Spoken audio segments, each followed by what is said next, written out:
Welcome to What is Going Om, for new thought from the edge of Om. Each week on Om Time's flagship radio show, veteran broadcaster, author, and media consultant Sandie Sedgbeer conducts thought-provoking interviews with inspirational authors, artists, musicians, scientists, speakers, and filmmakers who are working at the point where spirituality and science meet consciousness at the very edge of Om. Here is your host, Sandie Sedgbeer. Hello and welcome. Today, we're going to be talking about life after death, heaven and hell, and reincarnation. Christopher Bache is Professor Emeritus in the Department of Philosophy and Religious Studies at Youngstown State University, Adjunct Faculty at the California Institute of Integral Studies, Emeritus Fellow at the Institute of Noetic Sciences, and he's on the Advisory Council of Groff Legacy Training.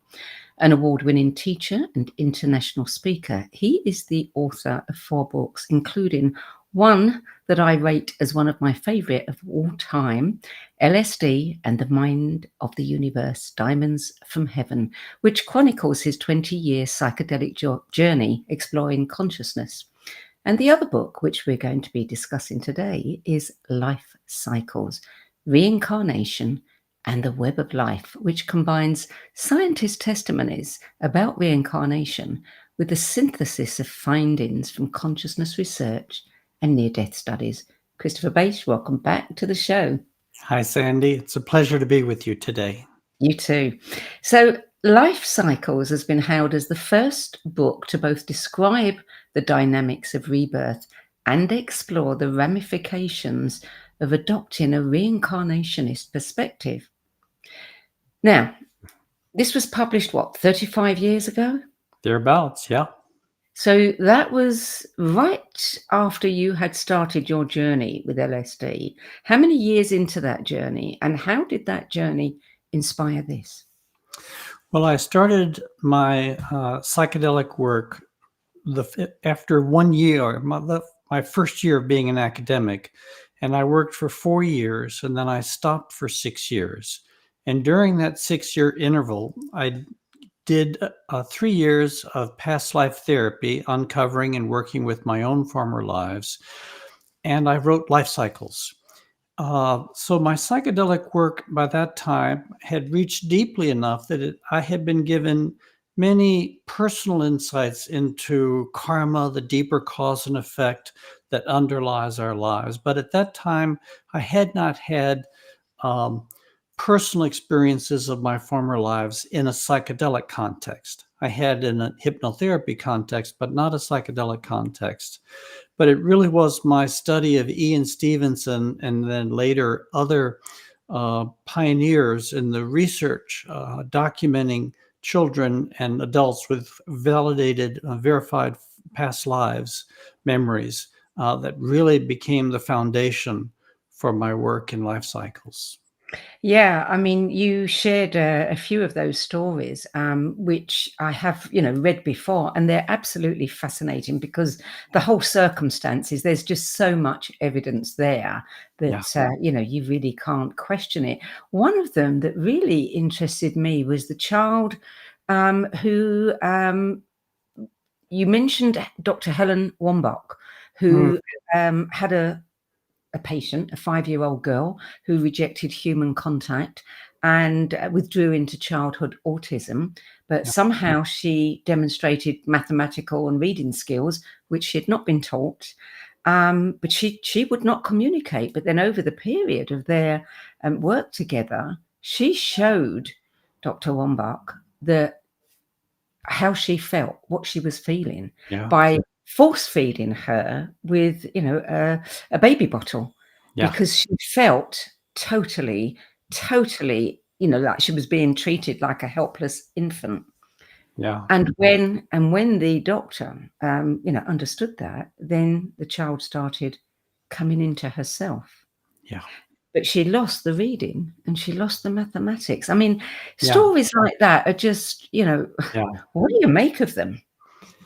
Well, what I make of them is that life is much long. Our lives, our personal lives, let's say our individual lives, are much longer than we presently tend to think that they are, and that they're always beginning and starting, and there are overlaps. And once you understand the larger life of the soul, then this kind of continuity of qualities, knowledge, learning, attitudes, traumas, virtues that are kind of blending from one life into the start of another life, where we pick up and continue to the learning. I'm making it overly linear and overly simple, but that basic idea that there is a blending. We don't start our lives a tabula rasa. We don't start our lives blank. We start our lives with a history, which is a specific history, which we can see very clearly when we begin to look at children with fresh eyes. Why is it the last? It's always the last life, that they seem to talk about. Well, it's not always the last life, actually, in the literature. Stevenson's research focuses on children who have an active recall of their most immediate former life, their last life. But remember that Stevenson's research is addressing a very unusual population, children who have spontaneous memories of their former lives. Most people do not have spontaneous memories of their former lives. His children are reincarnating very quickly compared to the population at large, only an average of 2.5 years, and very close to their life circumstance of their previous life, 50 years. Studies which look at larger populations of people who don't have spontaneous recall indicate a longer time frame between lifetimes and a much broader geographical radius. So that is a little bit of a distortion from the research protocol. When we look at therapy, people come to the therapeutic literature, people come to therapy because of pain, and sometimes this pain is grounded in something that happened to them in their recent past, their recent incarnational past, but not always. Sometimes it comes from several lifetimes before. So the way I think of it is our former lives are like a deck of playing cards. We may have had 52 lives, but only a handful of those cards are active in this present life. And those, let's say 5 cards, come from different centuries and only weave together certain elements of those 5 lives into the composite that makes up the present life. So when we kind of develop a more textured understanding, we begin to understand that it's not a linear development from life to lifetime, is that we go back to the soul holds all of our former lives, and then the soul decides which of those former lives in which combination it's going to incarnate into as the next incarnation. Yeah, you mentioned the word soul, but in the book you make a distinction between soul and oversoul. Yeah. So what is the difference? Well, and then at the end of the book, I dissolve that distinction. But the distinction is that for Westerners who are accustomed to thinking of the soul as the spiritual essence of this present lifetime, we need a larger concept of soul to include all of our former lifetimes. And for that, I use the concept of the oversoul, borrowing that term from other people. At the end, in the end of the book, I say it gets increasingly cumbersome to maintain this division. And for me, the soul, and I usually differentiate it by a capital S. Soul with a capital S is what I mean by the oversoul, the consciousness that holds all of our lifetimes. Soul with the small s is the consciousness that's integrating all my experiences in this incarnation. So the oversoul is what some people would call the higher self, the part of them that, continues forever. Yes, I think so. Yeah. So I was doing some research today and I came across this article on Psychology Today by Dr. Alex Lickerman, who is a Buddhist, but he doesn't believe in reincarnation. But he said that the real question at the heart of reincarnation is not one of evidence, but one of identity. Yeah. Good point. I haven't read that article. I'd be interested in seeing what he says. Yeah, I think once you move into a reincarnational worldview, the concept of identity shifts and expands because I accept this body and my personality as my current identity. And, if I have deep mystical experiences of oneness with the universe, that I would accept a universal cosmic principle as my deeper identity. The concept of the soul is kind of intermediate position, isn't it? Because it's, on the one hand, it's individual. Because my soul and your soul are different in that they reflect different histories and they have an individuated quality. But if you ask the question, what is the essence of the soul? What is the essence of that spiritual identity? Then it comes back down to the same mystical insights. The essence of one is the essence of all. The essence is the essence of the divine, some would say, of the cosmic intelligence, the cosmic principle. But it is the question of identity is really quite critical. Shifting into a reincarnational worldview doesn't undermine the value or the integrity of this identity, but it recontextualizes that identity within the soul's identity, which is the metaconsciousness, which holds the 100,000 years, say, of identity of all of our lifetime experiences. It's very hard to believe that you have a different identity, that you are not, this thing that you've lived with for so many years. It's even harder to think that actually, the oversoul or that essence of you is infinite.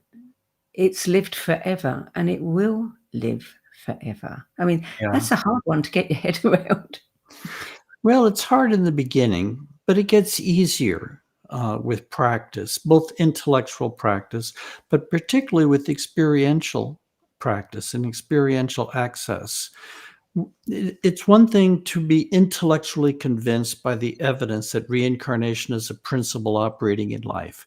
And then when you begin to look at life through that lens, a lot of things begin to make sense, which didn't make sense before, and that deepens one's sense of opening to that.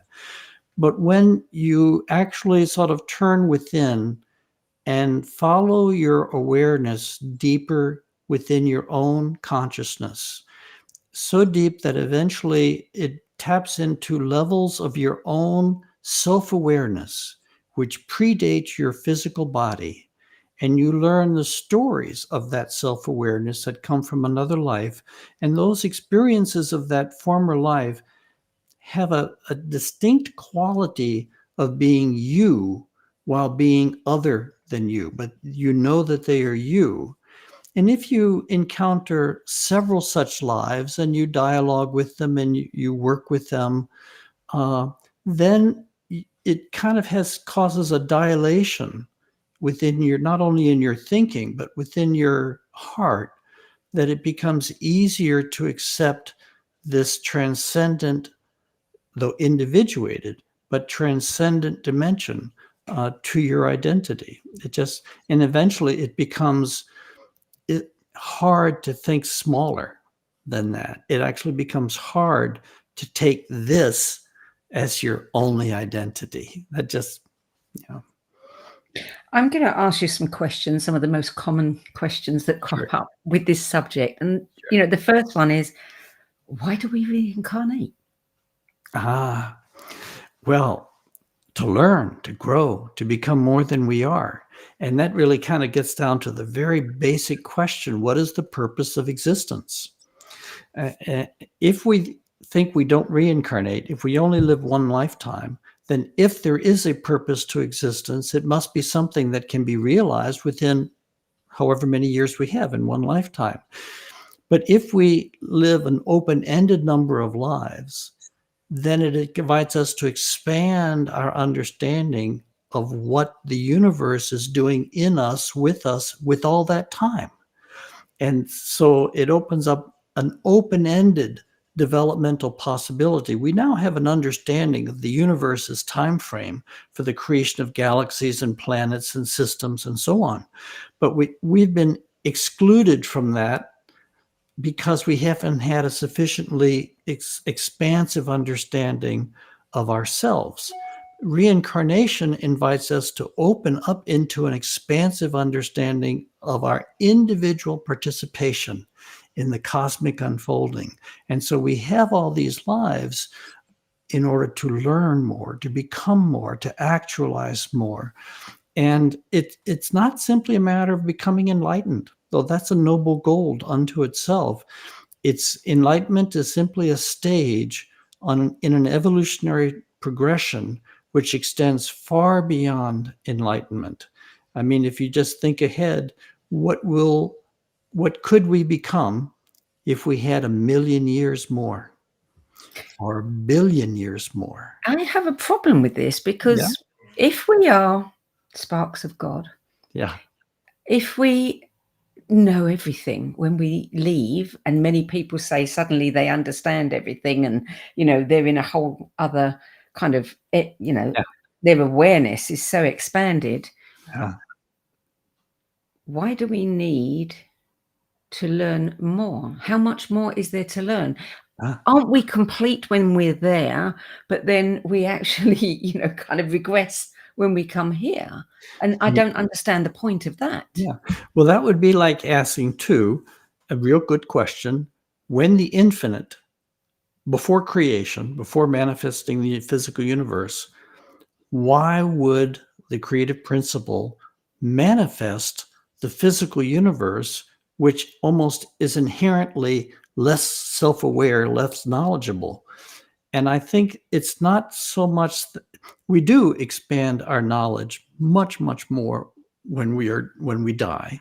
Whether it seems like it is infinite knowledge, maybe it is, but maybe there's even more than what we think of as infinite knowledge. But the real question becomes, if God were to come to us and say, would you help me grow this universe? Would you bring as much knowledge as you can into your person and help me grow this universe into a higher form of physical manifestation of our spiritual nature? So it's not simply what happens to us when we die. I think we get a glimpse, we expand, we get a contact. The question is, who would turn down the invitation to actually participate in a creative process which will produce higher and higher and higher, deeper and deeper and deeper forms of humanity in evolution, in history, so that truly we will eventually be able to make heaven on earth. We won't simply be imprisoned and dumb and stupid when we incarnate. We will be enlightened. We will be infinitely aware in our physical incarnation. I think this is the trajectory that we're on. So it's becoming more and more and participating in the dance of creation. I can follow that some of the way. I'd be there saying, I'll participate. But the fact is, to then come here and forget everything and to really be living like you're starting all over again, all the knowledge, all the wisdom that you've gathered over all of those years, what happens to it? But we don't forget everything, do we? Because we may lose a fair amount of our conscious recall, but what we have known is built into our unconscious recall. Just like these children who may not remember how they acquired that mathematical knowledge or other kinds of knowledge, but it's there. We may not remember how we developed the capacities that are now natural to us, but there is a history behind everything that we are. So we don't really forget it all. We just forget some of it, but we bring a lot of it into our very being. And then we express that knowledge in our life, and we develop so that by the time we finish, we have become more, we have incarnated more completely some of that knowledge than we were at the beginning of our lifetime. So many, we've all seen mediums who bring loved ones, Mhm. to people. How is it that if somebody has passed over and they're either in the bardo or they're reincarnated or they're doing whatever they're doing, how Yeah, is it that they come back, they can reconnect to that identity in yeah, that moment to give that, yeah, bereaved loved one yeah, whatever message they need? yeah. Well, now we're getting into the nuts and bolts of the soul. It's a good question, and I'm going to give a short answer to a long question. Um,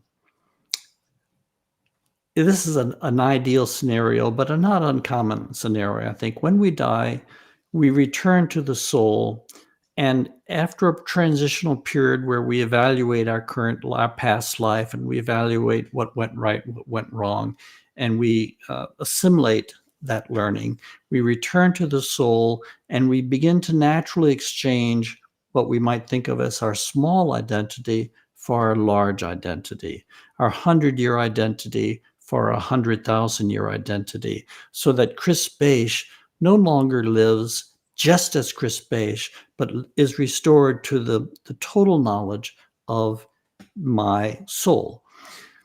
Now, let's say my father died when I was 18. Okay. So when I die, I may want to see my dad. And if I get the opportunity to see my dad, whether or not his soul has incarnated an aspect of him in a subsequent incarnation, I think it works something like this. When my being wants to meet my dad, his soul comes to me, but manifesting the front image of that soul would be the being that I had known him as, which would be my father. So Chris Bache would meet his father.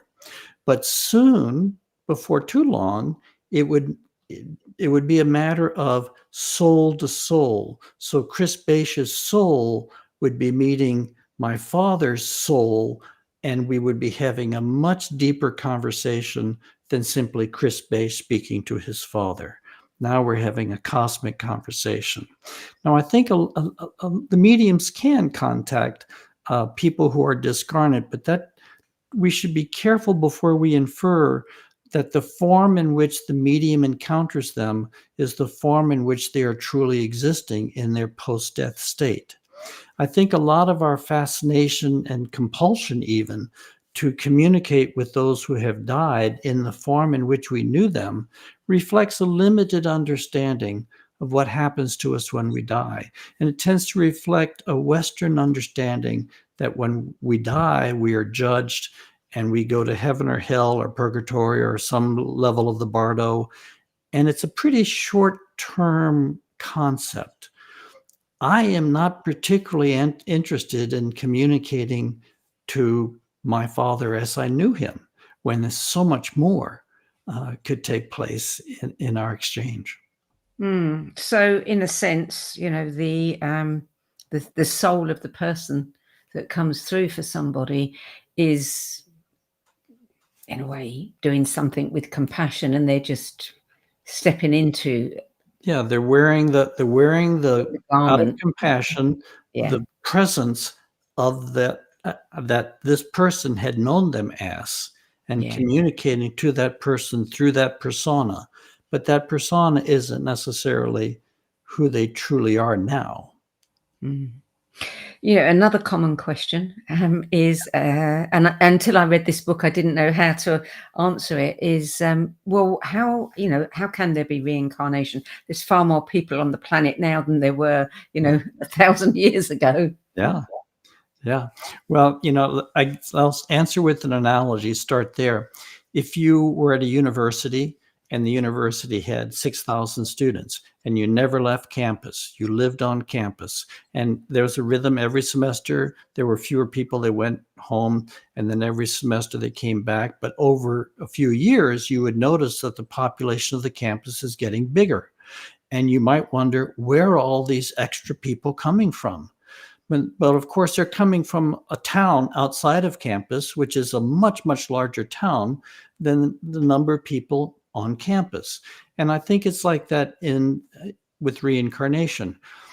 We have no reason for believing that the number of souls available to incarnate is finite or that it's small, and that all of them were present at some early point in Earth's evolutionary history, and therefore we have to explain where all the extra souls are coming from.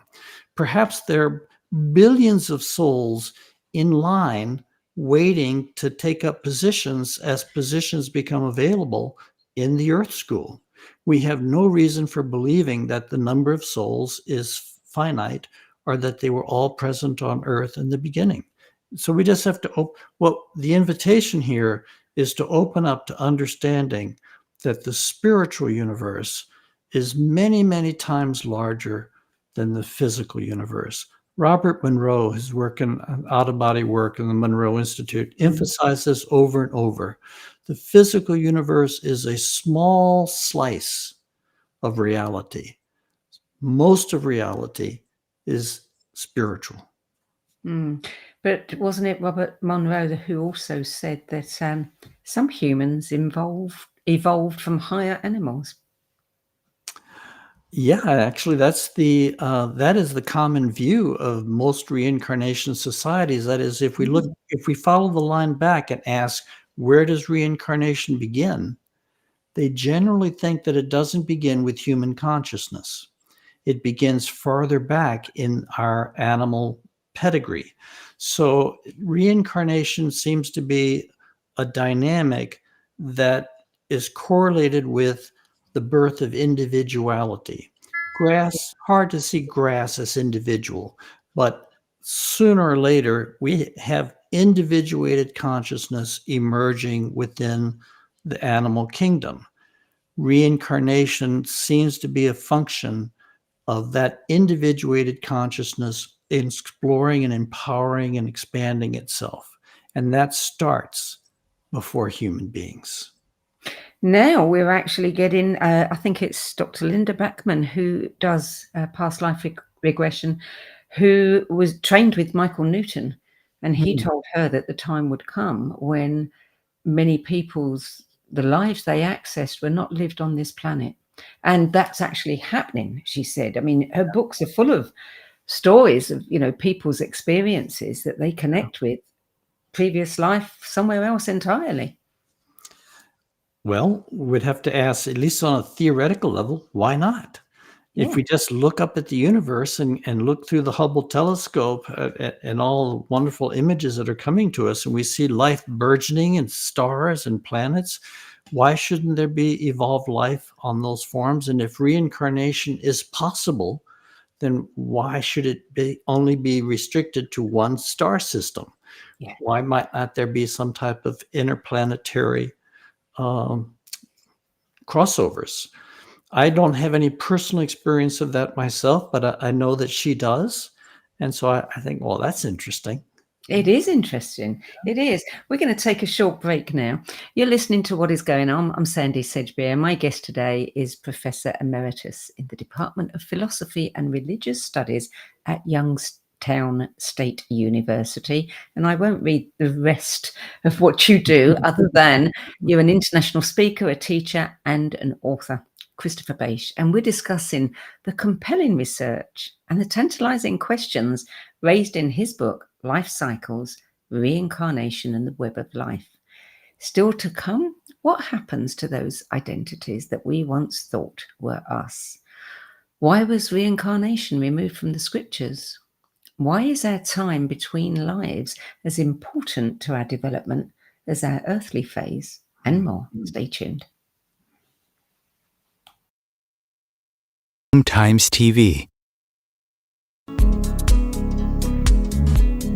Hello, I'm Sandie Sedgbeer, host of Times flagship radio show, What Is Going On? And as an author, editor, and 13 times book judge who's read thousands of books and interviewed hundreds of authors, I'm constantly asked what's really worth reading and what's not. So I created the No BS Spiritual Book Club to help you save time and money by picking the brains of discerning names who have walked this path before you. There's no catch, no fees, and no BS. just an ever-growing library of 10 best spiritual book lists from some of your favourite authors and teachers, plus free book excerpts, audios and video interviews with people like Don Miguel Ruiz Jr., David G., Lee Harris, Mark Nepo and more. From well-known classics to hidden gems you've never heard of, it's the only no BS guide to the best spiritual books to enlighten your journey of self-discovery. So why not join the club? Get inspired and save money at the nobsspiritualbookclub.com. Imagine becoming a super influencer. Reinvent yourself, invest in your brand, and then manifest your success with a robust spheric approach. Om Times Media and Broadcasting offers a unique and multifaceted way to become the spiritual and conscious influencer you deserve to be by putting your message across our powerful platform with its proven record of integrity and excellence. Through our produced shows, Om Times offers the opportunity to become a social media TV personality, a radio show host, an Om Times magazine columnist, and a syndicated podcaster, all in one shot. By live streaming your show on Om Times TV and broadcasting it across the extensive Om Times radio and TV networks, you become more than a host. You become an ambassador and a force for positive change. Om Times. Open yourself to the possibilities. Everything that we do, we can do in a contemplative manner. Through the art of contemplation, you can use the gene keys in a really powerful way. Gene Keys is basically the code book of life. In the Gene Keys, the book is made up of these 3 levels: shadows, gifts, and siddhis. And the journey is through those 3 levels, kind of unpicking of the shadow states, the releasing of the gifts, and then the embodying of this higher consciousness called the siddhi. And the siddhis are very exalted words. And it's not like we kind of suddenly are all these exalted Christ-like beings, but we have flashes and illuminations along the journey. And the more we get stuck into the journey, the more illumination comes to us, because the more we're releasing the light from in these codes inside our DNA. So all those revelations are inside us. So the contemplative way is the inner way.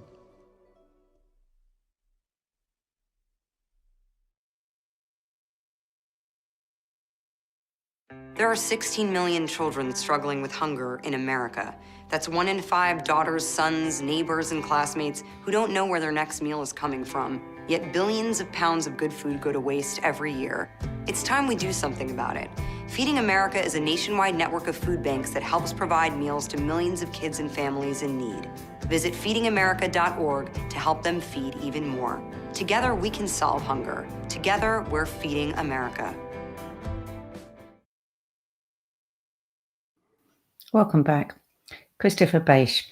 So I'm rather attached to this, personality.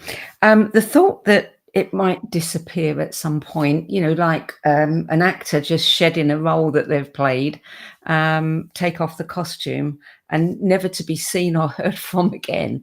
It's said never to be heard and seen from again. Well, in that form. Oh, in that form. Well, in that form, I don't like that idea. I mean, I'd like to know that, maybe I could connect with her sometime. Maybe I could even bring her back and be that character again. Do you think any of that is possible? Well, I think the essence and the system of our lives is preserved beautifully intact when we die. We take with us not only all of our memories, but we take with us a living and vivid version of the experiences that we had on Earth in technicolor and stereo, as the near-death episode experiences have shown us. When they relive their life, they relive it in much, much more detail than they were ever remember having it in the first place. So not only do we continue perfectly intact, but we continue in this super saturated version of ourselves. And all of that is taken forward. All of that is brought into the soul. And the soul can crystallize its larger consciousness in any of its forms, or it can actualize all of their integrated consciousness into a singular integrated form. And in the end, I'm only willing to give this 100 years, if that. It's just it's just too limited. I mean, why ride a bicycle when you can have a spaceship? I mean, it's so much. So there's no sense of sacrifice. I think there's a sense maybe of trading up. Sometimes I think that I'm I'm not very elevated in my consciousness, and Mhm. if I have been alive for millennia, then I'm really not doing a very good job, because I would like to think, after all of that time, that I'd be further on. Mhm. You know, I tend to look at things like people or beings like spirit guides and angels and ascended masters as um, they were once, just as human as me, enjoyed a human life perhaps, Yeah. and have reached such an elevated state. I mean, is it conceivable that I could be one of them one day? Well, yes, of course it's conceivable, because your essential nature already is one of those beings. But let me just kind of flip this a little bit. I've been teaching this stuff for years, and I had just generations and generations of students come through my courses. And one of the things I've learned is you can't judge. You can't read a book by looking at the cover. You can't judge a person's soul development by looking at what they're dealing with. And it's kind of like at a university. Somebody can have developed a great deal of expertise in music, for example, but then they decide to start developing an expertise in their art. And so they let go of their expertise in music in order to start a whole new course regimen in art. And if you were to look at only what they do in art, you might think, oh, this person is a freshman, when really they're a very sophisticated senior with all these other skills. And I think it's also that way for the soul too. So, I mean, look at what you do. You're an enormous influencer. You're hosting one spiritual dialogue after another. You're touching thousands and thousands of people's lives. How could your soul, if your soul were in the bardo, say, in a pre-incarnated state, and you were given the opportunity to bring down some sense of what you know, some aspiration, some capacity and enthusiasm for exploring spiritual knowledge, but not by yourself in a monastic context, but in a platform that reaches out into the world at a time in history when the world needs this type of knowledge. So my basic sense is, don't sell yourself short. I mean, I think there are many more bodhisattvas in the world than we think. Yeah, I'm sure you're right. Okay, so another question. White light. Several spiritual teachers are of the opinion that we should not go towards the light, as we will be trapped in cycles of reincarnation, they say. They say you can bypass that and go somewhere else. What do you Yeah. think of that one? Well, it doesn't make any sense to me. It doesn't compute for me. To me, the white light, just at a simple level, when we separate from our body, the white light is our homing beacon, taking us back home, taking us back to our essential nature, our deeper spirit, our deeper divine nature. Now, the basic classic idea is people instinctively move towards the light, and they move as far towards the light as they feel comfortable. And at some point along the way, for various reasons, people feel less comfortable, or they feel sort of it's more natural just to stop and drop off. And they're at that level of spiritual development that they feel most comfortable in the thousands and thousands of levels of the bardo. And so the admonition for, and from that level, they will eventually go through a process in which they will make the choice to incarnate again. The admonition in most spiritual traditions is to do a kind of training that allows you to be comfortable with the light, so that you can follow the light all the way home, all the way through all the levels of the bardo, all the way to the most intense form of that light, which resides within what the Buddhists call extra samsaric reality. So a reality which is outside the entire reincarnating universe altogether. So to me, whether our journey into the light takes us back to our own natural level of peak spiritual realization, or whether it takes us all the way back beyond all those intermediate levels to the highest level, it doesn't make any much difference. To me, it makes most sense to follow the light all the way as far as you can. Yeah, well, you've seen that, haven't you? I have, and It's it touched me in a way that has affected the entire rest of my life. Yeah. So why was reincarnation taken out of Christianity? I mean, for the first 500 years of Christianity, it was a vital component. And then Justinian removed it. Yeah.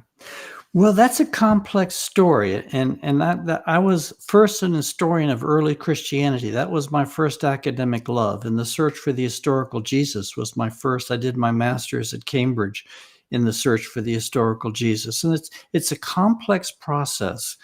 And I don't think the definitive story has yet been written.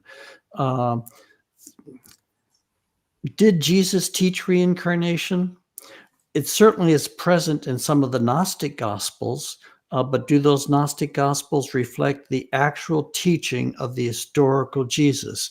And if Jesus did teach reincarnation, then we have to explain why it was filtered out. Or if he did teach reincarnation, why isn't it more thoroughly saturating the earliest level of the scriptural tradition? However we answer those, and we don't have the time to answer those today, it clearly is the case that there were multiple variations of Christianity in the early centuries, and some of those variations taught reincarnation, and they also taught the empowerment of women, that women should have clerical capacities and responsibilities, so on and so forth, and both of those elements were filtered out of the tradition. It is Geddes McGregor, who is was a Christian theologian, wrote numerous books on early Christian thought around reincarnation.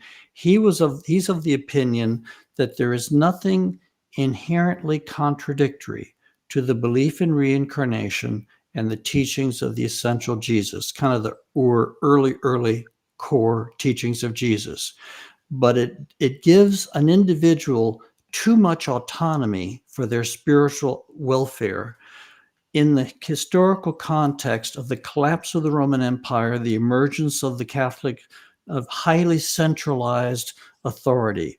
The church saw this highly centralized network of priests, bishops, cardinals, the Pope, as essential to the salvation of the church, and therefore to all whom the church served. So I would give them the benefit of the doubt and say that they thought they were doing a good thing by really creating this system that made individuals contingent upon the intermediate clergy and the authority of the church. Now, from a reincarnational perspective, they didn't do a good thing. It took us a long time to uncover this deeper teaching that where each one of us is responsible for our relationship with the divine. The church may help us, but in the end, the church is not essential to the maturing of our relationship to the divine. Well, I have another question about that. I mean, you devoted, chapter 6 to the question of whether there's room for reincarnation in Christian thought. You wrote that 35 years ago. I'd like to know in a minute if your view on that has changed. But before we do that, I want to make sure we get this one in. Talk about the hidden phase of life, the time between lives, which you say is just as important to our development. Yeah. And that's actually why I named the book Lifecycles. I wish I had named it a little bit differently, because it became acutely significant to me that if you look at the cycle of life as only taking place between birth and death, you're missing half of the cycle. We miss what happens between death and birth. And you have to look at the whole cycle to understand the rhythm of the soul, the rhythm of human consciousness. And so there are, just as there are kind of standardized gradations of what happens when a child is born, there's a standardized process of what happens when we die.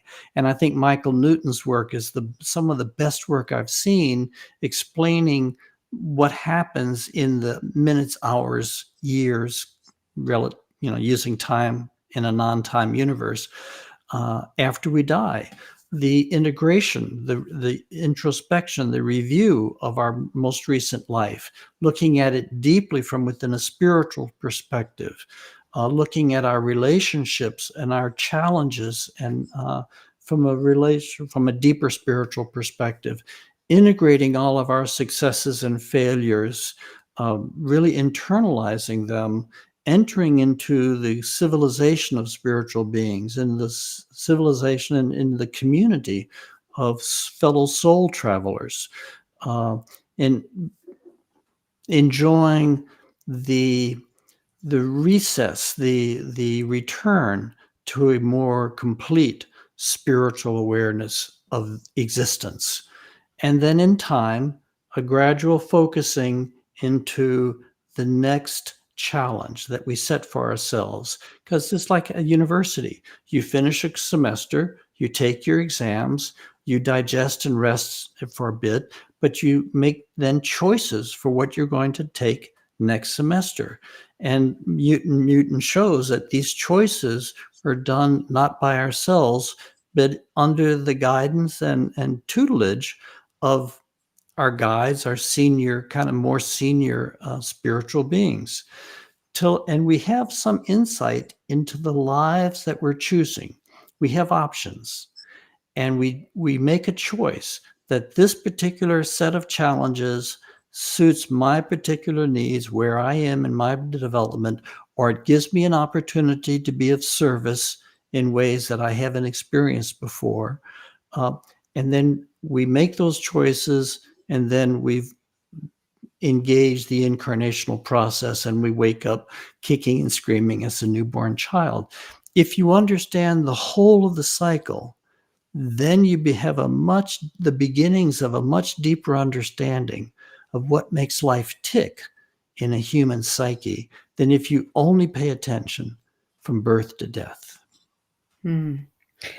So I was doing some research on statistics, and I discovered that it seems to, very obviously rough numbers, but something like over 57% of people in the world believe in life after death.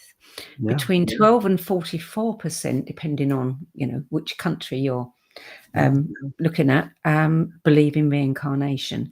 Yeah. But 75% believe in heaven and hell. Yeah. Which makes me wonder, because if only 57 believe in life after death, Yeah. where's that extra? Where do they think heaven and hell is? I don't know. Yeah. What do you have to say about heaven and hell? And 25% of American Protestants and about the same percentage of American Catholics believe in reincarnation. That's one of the statistics that really blows my mind. Heaven and hell. I think in some ways the Buddhists get closest to it, and their basic vision is when we die, we enter in a universe, a stage of our life where what we are is mirrored back to us in our experience. So if we've done good in life, if we've been generous and kind and thoughtful, then that is mirrored back to us in the experience of heaven or the heavenly beings. If we've done harm and injury and selfish and stingy things and hurt people, then that is simply mirrored back to us, not out of punishment, but to educate us. And this is the experience of hell. So from this perspective, hell is the experience of our shortcomings. Heaven is the experience of our joys. And I think that works. And Newton, his cosmology seems to integrate that. But this is would be mistakenly and could be mistakenly interpreted as a cosmological absolute, when really it's simply a stage in our debriefing. It's a stage that we go through. I think the deeper reality is that there is a heaven of heavens. There is a heaven beyond the heaven of our feedback to our own goodness. There is a heaven of heavens, a reality of infinite love, infinite knowledge, infinite bliss, within which the entire human evolutionary saga is just a small piece and should not be taken as defining the limits of the universe. Is there similarly a hell of hells? Is there an eternal hell? And I absolutely do not believe there is. It has not been so in my experience at all. That is simply a theological mistake, a mistaken interpretation. Now, I think there is accountability.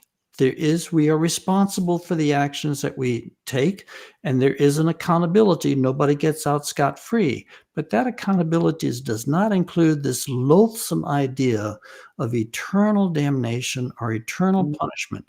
No mother or father would do that to their child for making mistakes. And likewise, the supreme intelligence of the universe would not do that to human beings. Now, having said that, let me step into something different. As you know from my book, LSD and the Mind of the Universe, I have entered and spent many years and days in hell realms, in experiencing extreme torture of that looks like a hell realm. And my understanding eventually of this is this. Just as my individual psyche retains all my individual memories, both good ones and traumatic ones, there is a consciousness of the human species which retains all of its memories and processes all of those memories in a central psychological condition, what Jung called the collective unconscious. And that means all the terrible things that human beings have done to each other, all the wars, all the horrors, and all the injustices, and all the rapes and the pillaging, to the extent that those have not been clarified or healed or removed, they become part of the collective torment, the collective shadow of humanity. So you might say that within the human psyche, there are clusters of memories that have a hellish quality. But that doesn't mean that there is a cosmological state of being of hell, because just as individuals have bad experiences that they can then clear from their system, the human species can have terrible trauma, which it is in the process of clearing from its system. Okay? And I think that in the early church, maybe some of the people who had contact with these collective hellish realms mistakenly interpreted them as a cosmological principle of eternal hell. Well, we've got about 4 minutes left, less than that. Quickly go back to this question whether there is room for reincarnation in Christian thought. You say that it would only take a small... Yeah. I think, of course, traditional Christianity would say, no, there's no room for it whatsoever, one life, eternal hell. But I think there are many. Christianity has committed itself that if anything can be demonstrated as a fact, then we'll find out how it works and work it into Christian theology. And if reincarnation is demonstrated as a fact, which I think it has been and is being, then Christianity will find out how it works and how to make room for it. All we have to do to incorporate reincarnation within a Christian framework is expand the notion of the age of the soul. We can even give Jesus a unique role in salvation history if we want to. We may choose to expand to see Jesus as part of a whole brotherhood and sisterhood of awakened beings helping humanity. But even if we wanted to make Jesus the unique savior of Christianity, all we have to do is open up the notion that the journey of the soul is a journey of maturation that takes place over many lifetimes. It's not finished in one lifetime. And all of a sudden, the inadequacies that have been foisted on Christianity by this terribly short-sighted assumption that we only have one lifetime. So if you only live 6 days and you die, there's a consequence to that. Or if you are a bad person or you do something bad in the first 10 years of your life, you could go to hell for the rest of your life. These terrible consequences, the kindness of the universe, the compassion of Jesus has much more room to grow in a world which understands that he's talking to souls. He's not simply talking to personalities. He's talking to souls in his teaching. Last question, very quickly. You end the book by talking about the web of life, understanding the rhythms of our life as an ongoing dialogue, which is, you've kind of covered in what you've just said, more or less. Is there anything that you want to add to that?